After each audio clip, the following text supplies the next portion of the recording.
Ce podcast est définitivement la meilleure source de contenu en santé que vous pouvez trouver. Mon but, ce n'est pas de faire du fast-food, ce n'est pas de faire des vidéos qu'on zappe au bout de 8 secondes. Ils arrivent et ils me mettent une étoile sur 5. Allez, je mets une étoile, j'ai fait ma bonne action. J'ai fait un barrage à la haine et j'ai rétabli la vérité sur la médecine. C'est un peu limite ce que tu as dit sur les personnes obèses. Tu as oublié de préciser que le jeûne intermittent, c'est pas conseillé pour tout le monde, notamment les diabétiques. Sans blague. Excuse-moi, le podcast il s'appelle PubMed ou il s'appelle Première Consultation, fils de pute? Bienvenue dans Première Consultation, le podcast préféré des professionnels de la santé et des patients. Je m'appelle Anthony Perdry, je suis docteur en pharmacie, je crée des vidéos depuis 2016 sous le nom de Douzerie. Mes vidéos ont permis à des milliers d'étudiants d'être guidés dans leurs études et dans leur choix de carrière. Dans ce podcast, nous parlerons de pharmacie, santé et bien-être en général. Si vous êtes satisfait de votre première consultation avec votre docteur préféré, mettez 5 étoiles au podcast et visitez mon compte Instagram. Sortez votre carte vitale, bienvenue dans votre première consultation. Bonjour à tous et bienvenue dans Première Consultation, le podcast santé. Aujourd'hui, mes amis, on fête les 8 ans de ma chaîne YouTube. Bon anniversaire à la chaîne YouTube. Et oui, déjà 8 ans d'activité sur Internet, 8 ans de YouTube, ce qui fait de moi, en toute modestie, un des plus anciens créateurs santé d'Internet. Et oui, c'est la vérité. Vous savez, récemment, je suis allé à la soirée de sortie du livre de Sophie, The French Radiologist, et j'ai regardé autour de moi, c'était moi qui était le plus ancien créateur. Il y avait tout le monde, hein. Tous ceux que vous connaissez, ils étaient là. Évidemment, c'est pas moi qui avais le plus d'abonnés, mais pour le coup, c'était moi qui étais présent sur Internet et qui parlait de santé depuis le plus longtemps. Bon, ce podcast, je vous le dis, ça va vraiment être le podcast de la modestie, le podcast de l'humilité. C'est mon anniversaire, je profite de dire des choses que j'ai envie. Et je voulais dire, pour le coup, j'ai un peu l'impression d'avoir influencé ce milieu. Et oui, bien que je n'ai pas beaucoup d'abonnés, en fait, tout le monde voyait qui j'étais à cette soirée. Bien que j'étais une des personnes qui avait le moins d'abonnés de la soirée. Et oui, ça fait donc déjà 8 ans, 8 années pleines de rebondissements. On a commencé par faire des vidéos courtes de 6 secondes, puis après des vidéos plus longues sur YouTube de 4-5 minutes, puis encore plus longues d'une dizaine de minutes. Et maintenant, on fait des podcasts et des interviews encore plus longues de plusieurs heures parfois. Peut-être que dans 2-3 ans, je ferai des longs métrages. Je sais pas. C'est de plus en plus long, mes contenus. Et je crois que là, pour le coup, j'ai vraiment trouvé, cette fois-ci, en faisant des podcasts, j'ai vraiment trouvé mon truc. En intervenant chaque semaine sur le podcast, voilà, je suis vraiment content. Je parle de sujets santé, je fais des interviews avec d'autres créateurs. Ouais, vraiment je kiffe. En fait, j'en reviens pas parce que depuis toutes ces années sur YouTube où je me cassais la tête pour trouver des idées de vidéos, des idées de contenu, des idées de format, etc. Alors qu'en fait, il suffisait juste pour que je prenne du kiff à appeler des copains pendant 1 heure et à échanger avec eux sur des sujets de santé ou sur des idées de vidéos, etc. Et à publier ça de façon brute, sans montage. Moi, je prends du plaisir à faire ça. Vous aussi, mes invités aussi, tout le monde est content, c'est vraiment magnifique. Non, vraiment, je suis très très content de faire ces podcasts. Ce qui est marrant aussi de constater avec ces podcasts, c'est qu'ils sont complètement à contre-courant en tout point de vue de ce qui se fait habituellement sur Internet. En fait, les gens, ils regardent habituellement des contenus super rapides, super dynamiques, des vidéos de maximum 30 secondes, et ils veulent zapper, swiper, etc. Moi, j'ai dit non à tout ça. Moi, je me suis positionné à contre-courant de tout ça. J'ai choisi de prendre le temps de parler de façon posée. Parce que si j'arrive et je vous fais des podcasts c'est insupportable. Moi, je prends le temps. Je ne fais pas de montage. Je préfère avoir du contenu de qualité où on parle de trucs intelligents plutôt que de faire des danses abrutissantes et des modes à suivre. Bref, moi, je suis complètement contre la tendance et c'est assez rigolo de voir que c'est ça qui plaît en fait. Ben oui les amis, vous croyez quoi? Vous croyez que je ne l'ai pas compris, la recette, pour faire des vues, pour faire des abonnés depuis toutes ces années sur les réseaux? Vous croyez que j'ai pas compris comment on fait des vues? Je sais très bien faire des vues, j'ai été un des premiers à faire des vues sur la santé sur Internet. Mais moi mon but il est pas là. Mon but, ce n'est pas de faire du fast-food, ce n'est pas de faire des vidéos qu'on zappe au bout de 8 secondes. Moi, j'ai envie d'informer les gens, réellement. Moi, ce qui me fait vraiment marrer, c'est à chaque fois que j'ouvre Instagram, je vois des créateurs qui disent « Waouh, j'ai fait mon record de vues sur un TikTok, 1 million de vues !» Donc moi, je suis super honnête comme mec, je me dis « Ah bah, si ça fait autant de vues, c'est que ça doit être un contenu de super qualité, super intéressant. » Donc je clique, j'ouvre la vidéo. Déjà, je vois que la vidéo, elle fait 6 secondes. Et il y a 3 bulles de texte qui apparaissent par seconde. Et si bien que pour pouvoir tout lire, tu es obligé de voir la vidéo en boucle 10 fois. Tu m'étonnes que c'est ton record de vues. Évidemment, moi mes podcasts, les gens l'écoutent rarement plus d'une fois ou deux, hein, parce que ça dure 20 minutes. Donc évidemment, peut-être que je devrais enregistrer les podcasts en x6. Comme ça, peut-être que vous les écouteriez. Ah ouais, trop bonne idée. Mais en vrai, ces créateurs, ils font bien ce qu'ils veulent. Ne croyez pas que je clash quelqu'un dans cette vidéo. Parce que je ne clash personne. Et d'ailleurs, la plupart de ces créateurs, je les apprécie en plus. Hein, je leur parle régulièrement en privé et je les apprécie. Hein, c'est pas le problème. Mais bon, on n'a pas la même vision de l'information médicale, c'est tout. Je vous le dis, ils sont suivis par des gens qui ont 14 ans. Moi, personnellement, c'est pas trop le public que je vise. Ils ont une attention de 46 secondes maximum. Moi, les gens m'accordent des heures entières d'écoute. Je vous le dis, je préfère parler à 1000 personnes intéressées par mon propos qui m'accordent des heures d'écoute chaque semaine, plutôt que 100 000 qui changent de vidéo si les 4 premières secondes n'ont pas été suffisamment dynamiques ou je sais pas quoi. Et je sais très bien que les gens qui m'écoutent chaque semaine, ça fait partie du noyau dur de ma communauté. Moi, je veux délivrer mes conseils de santé que aux gens qui le méritent. Donc en fait, j'ai choisi le format podcast. Ça fait un premier filtre anti-blaireau. On va se parler franchement. C'est une première barrière. Ça filtre tous les blaireaux. Puis après, les quelques blaireaux qui ont réussi à télécharger une application de podcast, ils voient « Oh non, mais attends, l'épisode, il fait plus de 20 minutes, là. Oh, ça va être chiant. » Deuxième filtre anti-blaireau. Et en plus, il n'y a pas de montage dans l'épisode. Triple filtre anti-médiocrité. Tiers, c'est gagnant. Vraiment, ceux qui sont là et qui m'écoutent, vous êtes exactement le public que je vise. Alors voilà, merci beaucoup de m'accorder autant de temps chaque semaine. Et n'hésitez pas d'ailleurs à faire tourner ce podcast à vos amis qui pensent comme vous et qui ont à peu près la même mentalité. Ça me ferait très plaisir qu'on construise vraiment une communauté, un noyau dur de personnes stylées, hein, tout simplement. En employant un seul mot, je pense que le mot, ce serait stylé, déterminé, et voilà, bref. Des gens qui veulent réellement se renseigner sur la santé, n'hésitez pas à leur faire tourner ce podcast. Et oui, les copains, vous pensez bien que c'est volontaire de faire des podcasts longs, sans montage. Si j'avais voulu faire des vues et des dizaines de milliers d'abonnés, je ferais comme tout le monde. Je publierais des shorts et des TikTok tous les jours, toute la semaine, et là oui, là je ferai des centaines de milliers de vues, c'est une certitude. Je ferai comme tout le monde, je me mettrai devant mon téléphone, je taperai doctissimo.com, et puis voilà, je lirai mon écran, sans faire aucun effort, et là oui, mes Reels Instagram auront du succès. Encore une fois, je le répète, parce que vous allez croire que je clash des gens, chacun trouve midi à sa porte. Les créateurs qui font des reels super courts, super dynamiques, etc., ils font ce qu'ils veulent. C'est pas que je les déteste. La plupart, ils sont super sympas. La plupart. De toute façon, au bout d'un moment, faites par élimination. Les gens que j'aime bien, ils sont invités dans le podcast. Les autres, bon voilà. Non, en vrai, soit il y a plein de gens qui refusent mes invitations parce qu'ils n'ont pas le temps ou parce qu'ils sont pas du tout à l'aise de parler pendant 1 heure dans une interview sans montage. Ils préfèrent qu'il y ait énormément de montage. Ils sont un peu timides s'il n'y a pas de montage, etc. Donc soit ils refusent, soit il y en a d'autres qui n'ont pas été invités. Et oh, c'est mon anniversaire, 8 ans de YouTube. Je peux dire ce que je veux. C'est mon anniversaire, laissez-moi dire ce que je veux. Et oui, ce podcast est définitivement la meilleure source de contenu en santé que vous pouvez trouver. Et vous le savez, je suis le seul à parler librement. Je n'ai aucun mal à dire réellement le fond de ma pensée. Moi, je n'ai rien à vendre, j'ai pas de livre, je n'ai aucun sponsor. Je peux être du coup 100% honnête.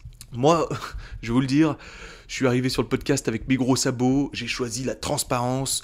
J'arrive et j'ouvre ma bouche sur des sujets très très border, l'obésité, l'IVG, la sexualité, le droit de soigner les clandestins, etc. Là, bientôt d'ailleurs, je vais sortir un podcast qui va encore faire jaser pas mal de gens au sujet des hormones et notamment de la contraception hormonale. Je vous invite à suivre ça avec beaucoup d'attention. Ça va être franchement très très intéressant et je crois qu'il y a un gros manque de connaissances à ce sujet. Et bizarrement, le fait que je retraduise exactement le fond de ma pensée, c'est exactement ce que vous vouliez entendre. Je pense en fait que vous en avez marre tout simplement de cette doxa écrasante et que vous vous rendez très bien compte que la santé c'est pas ça. La santé, c'est pas ce qu'on vous montre sur les réseaux habituellement. La santé, c'est pas juste parler de méditation et de body positivisme. Non, pour moi, c'est pas ça. Pour moi, c'est pas exactement ça. Moi, je parle de santé qu'on connaît depuis des siècles. Et ça me paraît un peu plus pertinent. Mais ce qui est rigolo de constater, c'est qu'en fait, 90% des gens, quand tu creuses un peu le fond de leur pensée, ils pensent exactement comme moi. Mais en fait, mes podcasts, ils sont considérés parfois hardcore, pour rien, en fait, parce que tout le monde pense comme moi. Et c'est pour ça que c'est à se demander, qui sont les vrais rebelles aujourd'hui ? Le vrai rebelle avant, c'était le punk, c'est celui qui parlait de body positive, c'est celui qui parlait de transgenrisme, de je sais pas quoi. Le vrai rebelle, pour le coup, aujourd'hui, c'est plus moi qui arrive et qui dit, non, excuse-moi, peser 150 kilos, c'est pas nécessairement une bonne idée pour la santé. Non, excuse-moi, faire 14 IVG d'affilée et prendre des hormones tous les jours pendant 15 ans, je suis désolé de te le dire, je suis pas sûr que ça soit incroyable non plus. J'aurais pu suivre la mode, j'aurais pu dire comme tout le monde, mais j'ai un peu la flemme de dire le contraire de ce que je pense, en fait. Et croyez-moi, il y a plein de créateurs qui pensent exactement comme moi, mais qui se sont tellement enfermés dans une bulle de tendance et de mode, etc., au niveau de la santé, qu'ils peuvent plus en sortir, puisque aujourd'hui c'est leur vache à lait en fait de parler comme ça. Ils peuvent plus parler autrement. Donc oui, j'aurais pu suivre la mode, mais comme on dit, être dans le vent, c'est une ambition de feuille morte. Voilà, je fais des petites citations aussi dans ce podcast. N'hésitez pas à les noter et à les retraduire dans votre bac de philosophie. Rassurez-vous, mes amis, ça ne m'empêche pas que j'ai des ennemis. Et oui, évidemment.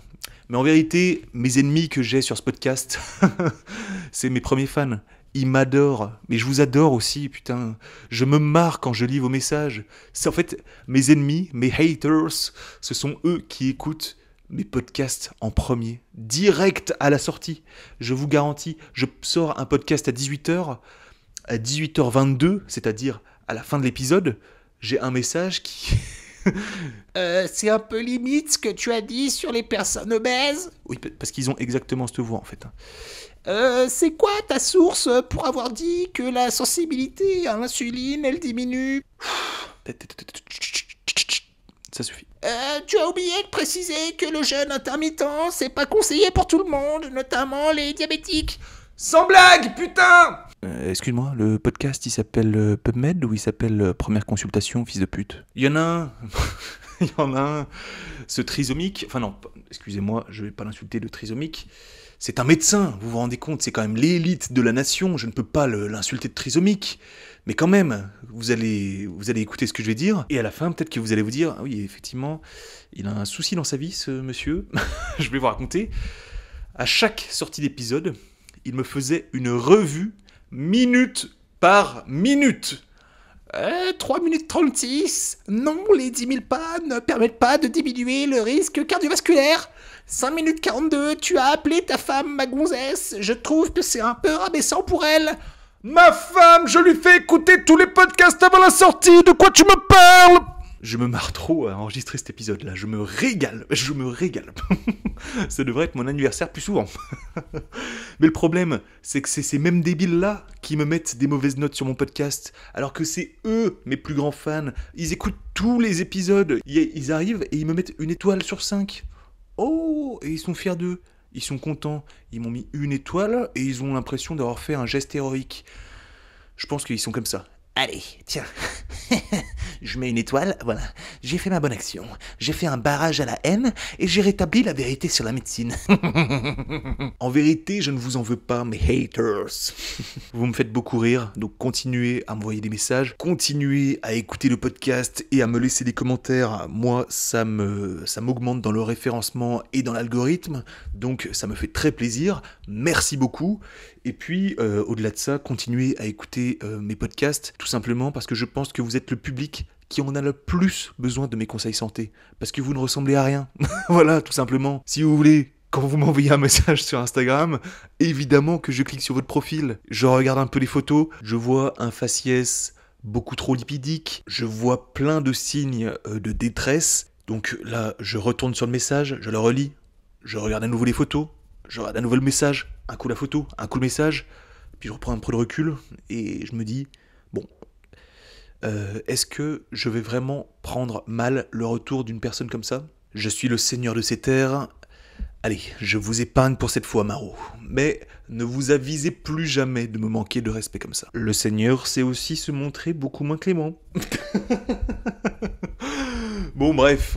Et oui, les amis, ça fait 8 ans que j'ai une chaîne YouTube. J'étais là avant tous les créateurs que vous connaissez. Bon, évidemment, ils m'ont mis une longueur d'avance au niveau du succès, au niveau des vues. Je vous l'accorde. Mais de toute façon, je vous le demande, en conclusion, en ouverture, après ces 8 années de présence sur YouTube, où est le douzerie numéro 2 ? Où est le créateur santé qui a repris le flambeau ? Désolé d'être aussi condescendant, mais il faut bien que vous compreniez que les créateurs se multiplient, mais aucun n'a eu mon succès, aucun n'a eu ma notoriété. Combien se font reconnaître dans la rue ? Moi, je vous en ai déjà parlé dans l'épisode numéro 1, que c'était devenu impossible pour moi de passer devant un amphi de première année. Que c'était très chiant d'aller à la bibliothèque universitaire pour moi. Ça arrive à qui aujourd'hui, en youtubeur, ça ? À qui ça arrive ? Aujourd'hui, ils font tous des centaines de milliers de vues, mais ils n'ont pas la notoriété que j'ai eue. Rendez-vous à l'épisode numéro 1 pour que vous compreniez que la notoriété, je l'ai un peu mal vécue, que c'était pas trop mon truc, et j'ai parlé de tout ça dans l'épisode numéro 1 de ce podcast. Le principal, c'est de tenir sur le long terme. Moi, ça fait 8 ans, je vous le redemande, où est le douzerie numéro 2 ? Je n'en vois pas, ou alors commentez-moi son pseudo dans les commentaires, j'irai voir son profil, et pourquoi pas, on fera une interview. Bon, en conclusion, au niveau des objectifs, je vais pas vous mentir, j'ai envie de continuer ce podcast, de grimper en audience. Voilà, moi j'aimerais beaucoup aussi développer des revenus avec ce podcast. Pour le moment, vous pouvez me soutenir via des dons sur Tipeee, mais je réfléchis à d'autres projets bien plus grands et qui me permettraient de financer ce podcast. Parce que, ah oui, peut-être que je peux vous parler de ça aussi. J'ai essayé de faire sponsoriser, de faire des placements de produits sur ce podcast. Alors, comment vous dire ? Il y en a un, c'est un truc en santé que vous connaissez très très bien. Je lui ai dit, j'aime bien. De toute façon, il sera pas là. J'imagine qu'il a quitté le podcast depuis un moment. Ça fait quand même 18 minutes. Il n'est plus là. Et donc, je lui dis, j'aime bien ton truc, j'aimerais bien en parler dans mon podcast. Évidemment, tu me payes, etc. C'est normal. Et il m'a dit, non, parce qu'en fait, t'es chasseur. D'accord. Donc oui, évidemment, je suis chasseur. Mais je vois pas le rapport, du coup. Bon, pas de problème, ne sponsorise surtout pas mon podcast et continue à manger du poulet aux hormones. Et je vais manger mon gibier qui a été élevé toute sa vie à 400 mètres de chez moi. N'hésite pas à surtout ne pas sponsoriser mon podcast et à ne plus jamais m'envoyer d'email. Merci beaucoup. C'est tout pour aujourd'hui les amis. Je me suis bien marré. J'ai beaucoup apprécié ce podcast. Je vous embrasse. N'hésitez pas à mettre 5 étoiles au podcast pour faire face à tous mes haters. Et on se retrouve la semaine prochaine dans une prochaine interview. Prenez soin de vous. C'était Anthony alias Douzerie pour Première Consultation. À bientôt les amis.